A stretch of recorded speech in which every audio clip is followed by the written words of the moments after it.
যে ইহুদিরা সারা দুনিয়া বাদ দিয়ে মদিনায় কি করছিল, এখন তারা সারা দুনিয়া বাদ দিয়ে জেরুজালেমে কি করে? যদি আমেরিকার ওর প্রতি এত মহব্বত থাকে তার ওর দেশে জায়গা দেয় না কেন বলেন? যদি ফ্রান্সের ওর জন্য এত মহব্বত থাকে ওর দেশে জায়গা দেয় না কেন? ব্রিটেনে জায়গা দেয় না কেন? মুসলিম ল্যান্ডে কেন? ওখানে কেন? কারণ ওরা দুইটা প্রতীক্ষায় বসেছিল। কয়টা ভাই? এক, ওরা ব্যাপক নির্যাতিত হচ্ছিল। এই নির্যাতিত হচ্ছিল ওদের দোষেই, ওদের পাপের কারণেই। কারণ এর আগে ওরা ভালো ছিল, এটা আমি হিস্ট্রি আলোচনা করেছি। এর আগে ওরা ভালো ছিল, বাইতুল মুকাদ্দাস আল্লাহ পাক ওদেরকে দিয়েছিলেন।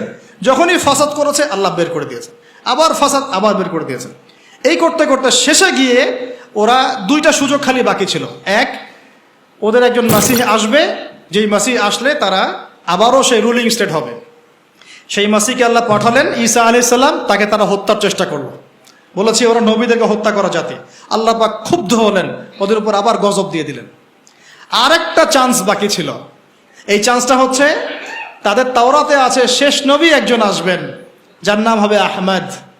এখন চিন্তা করলো যে মাসিহকে তো আমরা পেলাম না, শাস্তি হয়ে গেল, অ্যাটলিস্ট শেষ নবীকে যেন পাই, মদিনায় চলো যাই। তো মদিনায় গিয়ে তারা বসে থাকলো। এখন মদিনায় ছিল ওদের তিনটা গোত্র, বনু কোরাইজা, নাম মনে রাখবেন, বনু কাইনুকা, বনু নাজির, তিনটা। কেন বসে আছে ভাই তাহলে এখনো মদিনায়? শেষ নবীকে পাওয়ার জন্য। কারণ শেষ নবীর উম্মত হতে পারলে আবার সম্মানিত হবে। এবার আল্লাহ পাক ওদের উপর অনেক রহম করেছেন। এত নিকৃষ্ট হওয়ার পরে আল্লাহ পাক যে রহমটা করেছেন, এতে বুঝতে পারছি ইনশাল্লাহ আমরা জান্নাতে যাব। উম্মতে মুহাম্মাদিকে আল্লাহ পাক আরো বেশি রহম করবে ইনশাআল্লাহ। কিরকম? এত বড় বড় ঘটনা ঘটানোর পরেও, নবী থেকে হত্যা করার পরেও আল্লাহ পাক মুহাম্মদ সাল্লাল্লাহু আলাইহি ওয়াসাল্লামকে মক্কা থেকে মদিনায় পাঠালেন, তাই না?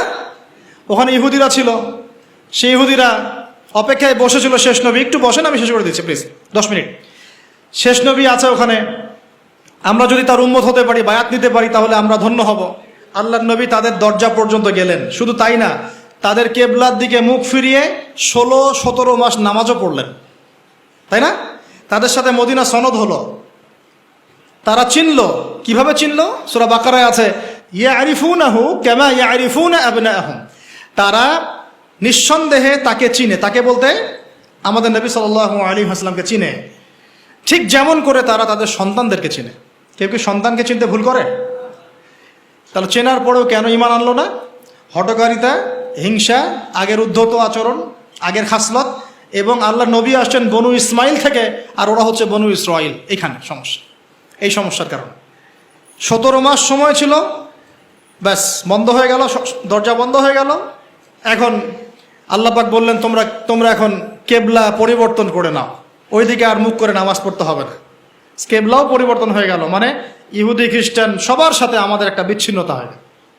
তোমাদের সাথে আমরা চলি না, তোমরা আলাদা, আমরা আলাদা। এর আগ পর্যন্ত আমরা একসাথে চলেছি, এক কেবলায় নামাজ পড়েছি। আল্লাহ নবী প্রমাণ করতে চাচ্ছেন, আল্লাহ পাক প্রমাণ করতে চাচ্ছেন যে সবাই মুসলিম উম্মাহ, যারা আল্লাহর প্রতি আত্মসমর্পণ করবে সবাই মুসলিম। তোমরা যেমন বনু ইসরাইলের যুগে দাউদের আন্ডারে ছিলে আলাইহিস সালাম, সুলাইমানের আন্ডারে ছিলে আলাইহিস সালাম, তখন তোমরা যেমন ইসলামের উপর ছিলে, ঠিক একইভাবে মুহাম্মদ সাল্লাল্লাহু আলাইহি ওয়াসাল্লাম নতুন দিন নিয়ে আসেন নাই, তিনি ওই দিনটাই নিয়ে আসছেন, তাই না? এটা প্রমাণ করা হলো, কিন্তু তারা এটাকে স্বীকার করলো না। এবার এই দ্বিতীয় হিজরিতে কেবলা পরিবর্তন হয়েছে। কত হিজরি? এই দ্বিতীয় হিজরিতেই কেবলা পরিবর্তন হয়েছে। এই দ্বিতীয় হিজরিতেই রমজানের সম ফরজ করা হয়েছে। আর এই দ্বিতীয় হিজরিতেই এই বদরের যুদ্ধ হয়েছে। একই হিজরিতে এতগুলো ঘটনা। রোজা রেখে সাহাবীরা বদর যুদ্ধ করেছে। যুদ্ধের পরে আপনারা জানেন যে আমাদের জয়লাভ হলো, আরবের মধ্যে একটা বড় শক্তি হিসেবে আত্মপ্রকাশ করলাম।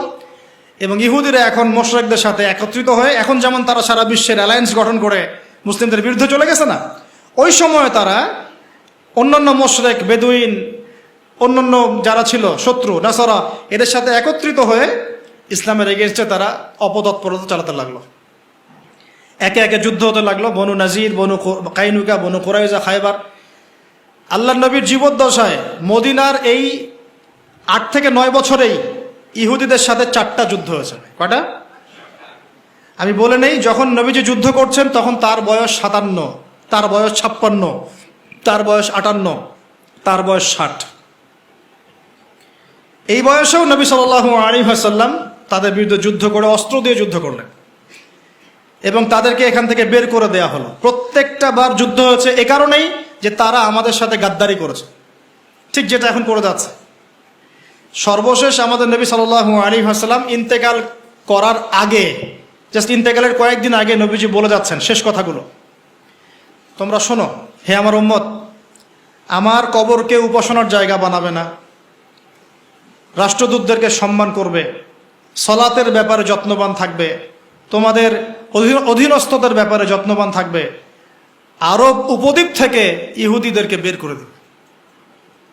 আমার কি পঞ্চম লাইনটাকে আপনাদের কানে গিয়েছে? কি বলেছেন আল্লাহ নবী?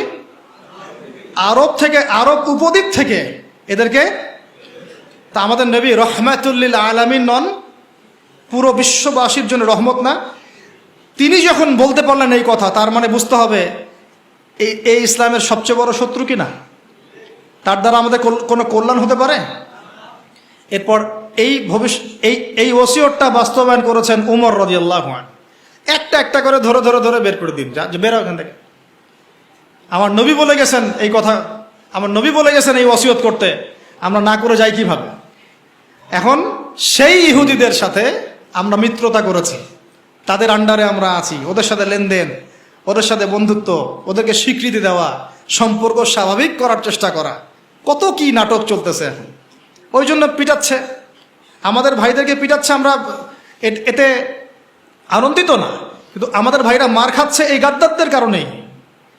চতুর্দিক থেকে তাদেরকে ব্লক করে মারা হচ্ছে।